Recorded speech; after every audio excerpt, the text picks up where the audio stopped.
Welcome again everyone.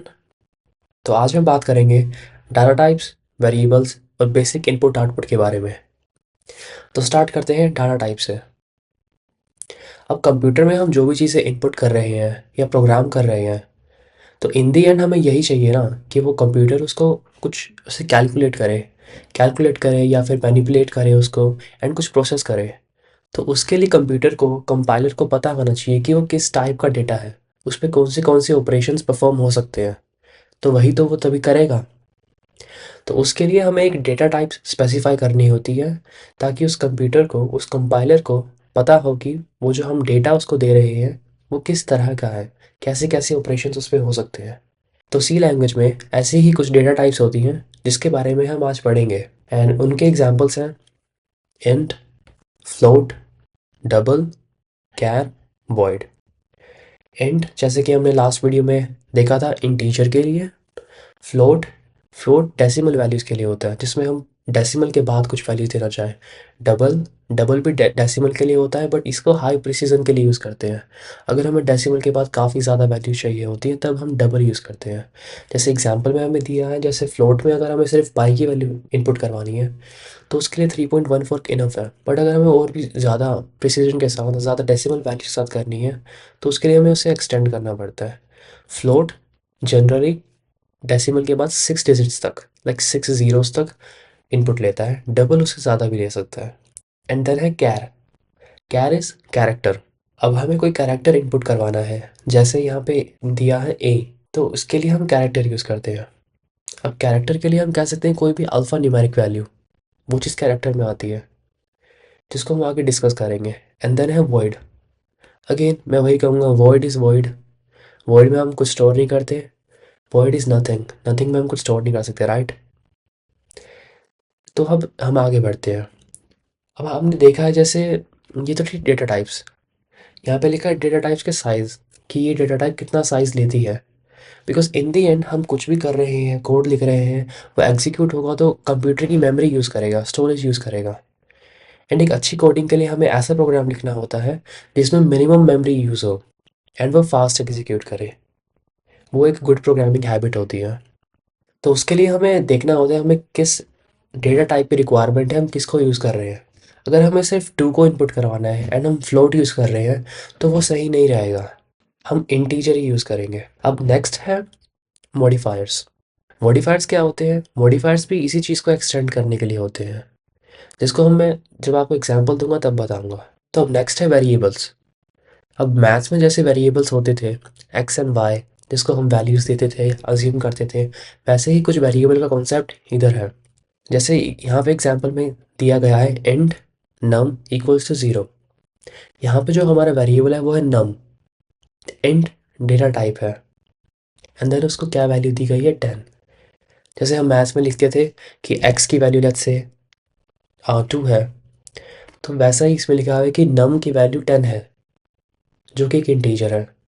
अब इसको हम कोड में लिख के समझते हैं।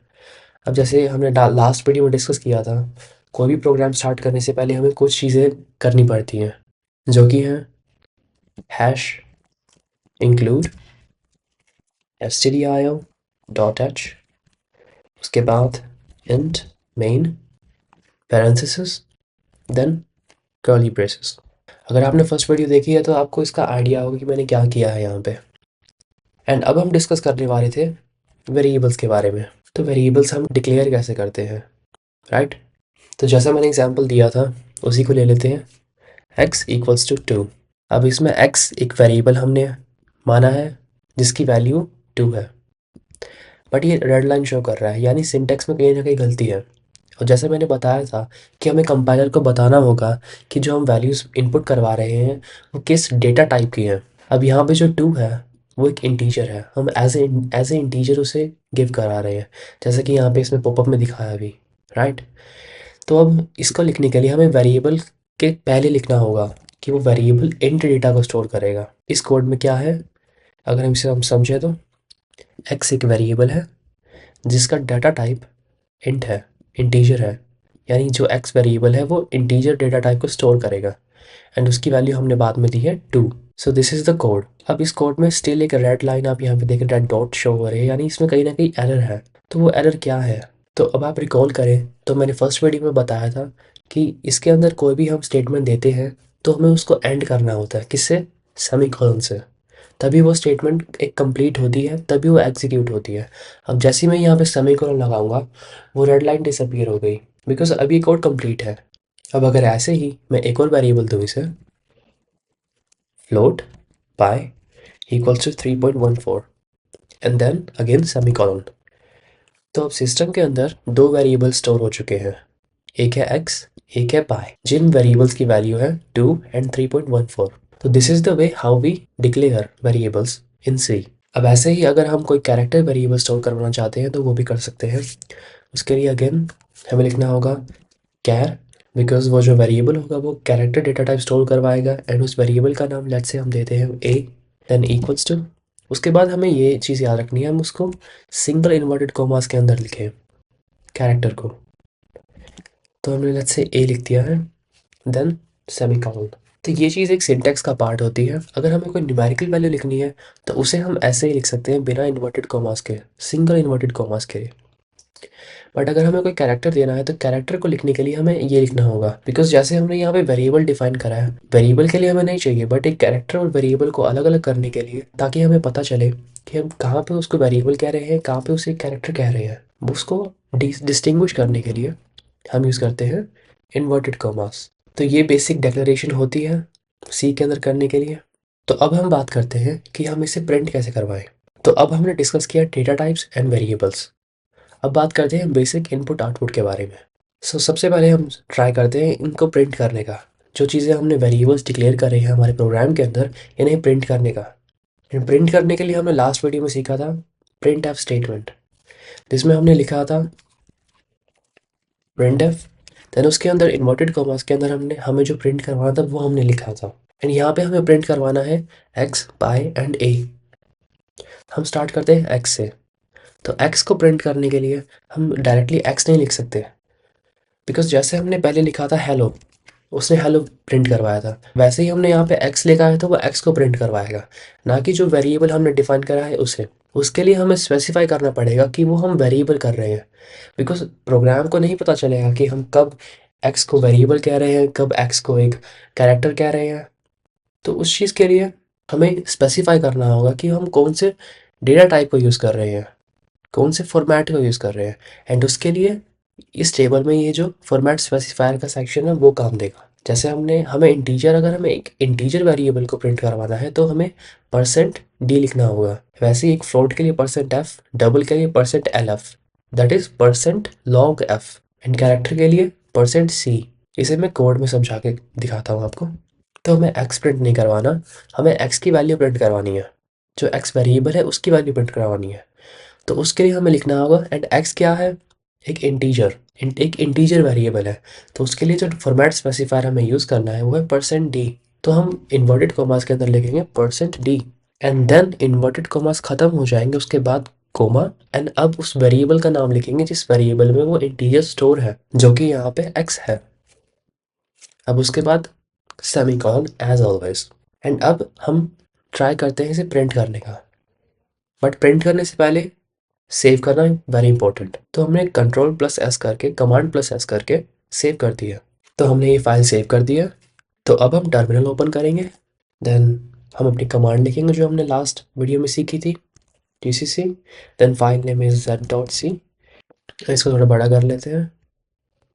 तो ये हमने कमांड लास्ट वीडियो में सीखी थी, हमें लिखनी होती है। अगर आपका फाइल नेम कुछ और है तो आप अपना फाइल नेम लिखेंगे। मेरा फाइल नेम यहाँ पे z.c है तो मैंने ये लिखा है, देन एंटर। देन अब इस फाइल को रन करने के लिए डॉट स्लैश आउट, देन यहाँ पे प्रिंट हुआ 2, ना कि x, या फिर परसेंट डी। यहाँ पे जो x की वैल्यू है, जो कि इंटीजर वैल्यू है, वो प्रिंट हुई। ऐसे ही अगर हम यहाँ पे चाहते हैं कि पाई की वैल्यू प्रिंट हो, एंड पाई एक फ्लोट वेरिएबल है, फ्लोट वेरिएबल के हमें यूज़ करना होता है परसेंट एफ, तो हम यूज़ करेंगे परसेंट एफ, एंड यहाँ पे x की जगह लिख देंगे पाई, एंड देन सेव करेंगे फाइल को, एंड देन रन करेंगे। तो अब यहाँ पे हुई है पाई की वैल्यू प्रिंट। ऐसे ही हम ए को भी प्रिंट करवा सकते हैं, जिसके लिए हमें परसेंट एफ की जगह लिखना होगा परसेंट सी, एंड पाई की जगह लिखना होगा ए। अब जैसे इसमें हमें ये लिखना है, अगर हमें लेट्स से लिखना है कि हमें प्रिंट करवाना है x की वैल्यू 2 है, यानी x इक्वल्स टू 2, तो वो कैसे करवाएंगे? हमें क्या करवाना है? x equals to 2, right? तो हम लिखेंगे x इक्वल्स टू 2। अब 2 को प्रिंट करवाने के लिए जैसे मैंने कहा था, हमें परसेंट डी लिखना होगा। Percent D, small D. वो भी याद रखना कि स्मॉल डी यूज़ करना है, कैपिटल डी नहीं यूज़ करना। एंड यहाँ पे वो वेरिएबल का नाम जो हमें प्रिंट करवाना है, जो कि x है। तो अब हम इसके बारे में बात करते हैं। तो हमने प्रिंट फंक्शन यूज़ किया है, उसके अंदर लिखा है x equals to percentage d and variable में लिखा है x। अब ये जो x इक्वल्स टू है, ये वैसा ही है जैसे हमने इन्वर्टेड कॉमास के अंदर लास्ट वीडियो में हेलो वर्ल्ड लिखा था। उसमें भी वो hello world as it is print हो गया था, इसमें भी ये एज इट इज़ प्रिंट हो जाएगा। बट हमें जो वेरिएबल की वैल्यू यूज़ करनी है वो यहाँ पर यूज़ होगी। इसे आप ऐसे समझ सकते हैं कि आप जहाँ पर भी एक फॉर्मेट स्पेसिफायर को यूज़ करेंगे एंड बाद में कोमा के बाद जो वेरिएबल होगा, वो वेरिएबल उस फॉर्मेट स्पेसिफायर की जगह पर आ जाएगा। तो अब हम इसे सेव करके रन करते हैं, तो हमारा प्रिंट हुआ x इक्वल्स टू 2। हमें यही चाहिए था। ऐसे ही हम प्रिंट करवा सकते हैं pi equals to 3.14 and a equals to a, like a variable is equals to character a। तो ये थी हमारी प्रिंट स्टेटमेंट। तो अभी हम बात कर रहे हैं बेसिक इनपुट एंड आउटपुट के बारे में, जिसमें हमने प्रिंट ऑलरेडी डिस्कस कर चुका है। इसमें ये लिखा हुआ है कि हमने एक इंट एज इक्वल्स टू 25 से डिफाइन करा है एज नाम का वेरिएबल, जिसे हमने प्रिंट करा है as colon and then percent d use करके। एंड यहाँ पे जो ये लिखा हुआ है \n, इसका मतलब होता है न्यू लाइन कैरेक्टर। ये जहाँ पर भी होता है ये एक न्यू लाइन क्रिएट कर देता है। लेट्स से मैं यहाँ पे लिखता हूँ \n सेव करके रन करता हूँ। देन रन करने के बाद जो आपका कोड होगा वो कुछ ऐसे रन होगा, x इक्वल्स टू 2, ना कि जो हमने पहले किया था x इक्वल्स टू देन ये परसेंट का साइन, जैसे ऊपर भी था एंड यहाँ पर भी था। बट यहाँ पर जैसे ही मैंने न्यूलन कैरेक्टर यूज़ किया तो ये नहीं आया, बिकॉज जो इसके सामने की सारी लाइन है वो पूरी नेक्स्ट लाइन पे शिफ्ट हो गई। तो इसे आप फॉर्मेटिंग के लिए यूज़ कर सकते हैं न्यूलन कैरेक्टर को।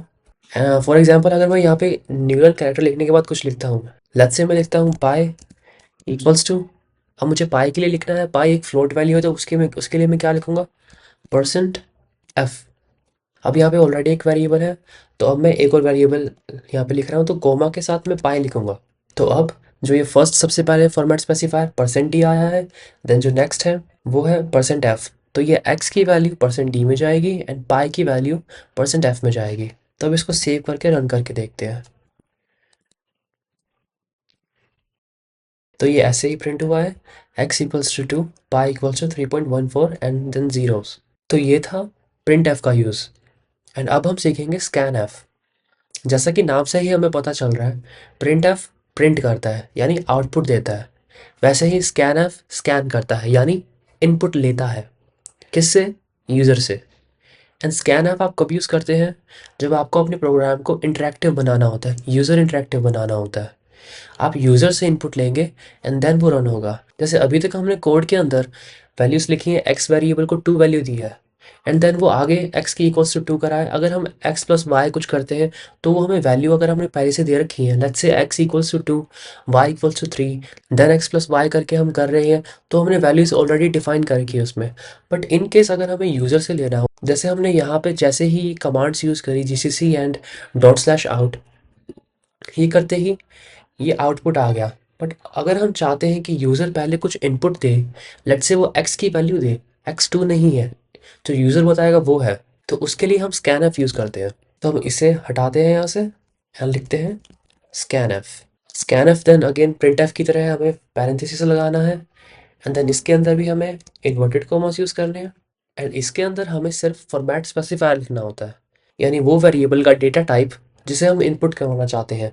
लेट्स से मैं x की वैल्यू इनपुट करवाना चाहता हूँ, तो मैंने x का फॉर्मेट स्पेसिफायर लिखा जो कि होगा परसेंट डी एंड देन मैं इन्वर्टेड कोमा से बाहर आया एंड मैंने यहाँ पे कोमा लगाकर का वो वेरिएबल लिखा जो मुझे प्रिंट करवाना है, यानी x, and then semi colon. And scan f में एक और चीज़ होती है जो हमें याद रखनी है, वो है जो भी वेरिएबल है उससे पहले हमें लगाना है एम्परसेंड। ये जो सिंबल होता है दिस इज कॉल्ड एम्परसेंड। अब ये क्यों लगाना है? अब जो हमने यहाँ पे x बनाया है, x इज़ अ वेरिएबल, तो उस वेरिएबल को जिस जगह पर मेमोरी में स्टोर किया है, उस एड्रेस को, उस जगह को ये एम्परसेंड लोकेट करता है। यानी x की जो जगह है मेमोरी में, एड्रेस है, वहाँ पर हमें उस वैल्यू को पुट करना है जो हम स्कैन करेंगे। This is what it means. इसलिए हम जब भी स्कैनफ यूज़ करते हैं हमेशा एम्परसेंड यूज़ करते हैं, एज लॉन्ग एज आप पॉइंटर यूज़ नहीं कर रहे। वो हम बाद में डिस्कस करेंगे पॉइंटर्स जब स्टार्ट होगा। बट वेरिएबल आप जो भी कर रहे हैं उसमें आप एम्परसेंड हमेशा यूज़ करते हैं। तो अब ये स्कैन करेगा, बट एक चीज़ और आपको देखनी है, आपने ऑलरेडी x की वैल्यू 2 दे रखी है प्रोग्राम में, एंड देन आप x की ही वैल्यू पूछ रहे हैं। तो ये थोड़ा इनकंसिस्टेंट हो गया ना, कि आपने दे रखी वैल्यू एंड फिर आप पूछ भी रहे हो। तो उससे पहले हम x को जो वैल्यू दी है उसको हटा देंगे। हटा दिया, बट अब यहाँ पे एक रेड लाइन आ गई है। क्यों? बिकॉज x नाम का एक वेरिएबल सिस्टम में है ही नहीं। तो आप स्टोर कहाँ करेंगे? मेमोरी में एड्रेस ही नहीं है कहीं स्टोर करने के लिए। तो अब हम इंट x लिखेंगे, बट उसको कोई वैल्यू नहीं देंगे। जैसे हमने लिखा था int x equals to 2, but यहाँ पे सिर्फ इंट x लिखेंगे एंड देन सेमीकोलन। इसका मतलब है x नाम का कोई वेरिएबल है जिसका डेटा टाइप इंट है, बट उसकी कोई वैल्यू नहीं है अभी। एंड देन हम स्कैन एफ करवाएंगे। बट स्कैन एफ करने के बाद हमें पता कैसे चलेगा कि क्या हुआ है? तो हम एक प्रिंट एफ भी लिख देते हैं जो प्रिंट करेगा x की वैल्यू, कि x equals to %d then comma x। And print f में हमें एम्परसेंड यूज़ करने की ज़रूरत नहीं पड़ती है। एंड अब इसको सेव करते हैं एंड देन रन करते हैं। एंड रन होने के बाद यहाँ पे कुछ भी आउटपुट नहीं आया, बिकॉज ये अभी हमसे इनपुट चाहता है। हमारे कोड में इंडेक्स डिफाइन हुआ था, ये वेरिएबल्स लिखे हुए हैं एंड देन स्कैन एफ है, तो अब ये एक इनपुट मांग रहा है। तो हम जो इनपुट देंगे, लेट्स से मैंने 5 लिखा एंड देन एंटर किया, देन उसके बाद x इक्वल्स टू 5 प्रिंट हुआ। यहाँ पे अब 2 प्रिंट नहीं हुआ बिकॉज मैंने 5 इनपुट दिया है। एंड फॉर एग्जाम्पल अगर मैं फिर से यहाँ पे लिखता हूँ एंड अब मैं यहाँ पे 6 लिखता हूँ, तो 6 प्रिंट होगा, ना कि 5। So this is how you use scan F. अब यहाँ पे ये सेम चीज़ लिखी हुई है जो हमने यहाँ पे समझी। इनपुट हमने 10 किया, देन वो रिटर्न भी 10 करेगा एज एन आउटपुट। अब यहाँ पे यही फॉर्मेट स्पेसिफायर्स लिखे हुए हैं। इंट के लिए %d होता है, फ्लोट के लिए %f होता है, डबल के लिए %lf होता है, कैरेक्टर के लिए %c होता है, एंड स्ट्रिंग स्ट्रिंग के लिए %s होता है। अब ये स्ट्रिंग क्या होता है ये हम नेक्स्ट अपकमिंग वीडियोस में सीखेंगे। अभी के लिए this was it and I see you in the next video. Bye bye. Subscribe the channel and hit the bell icon.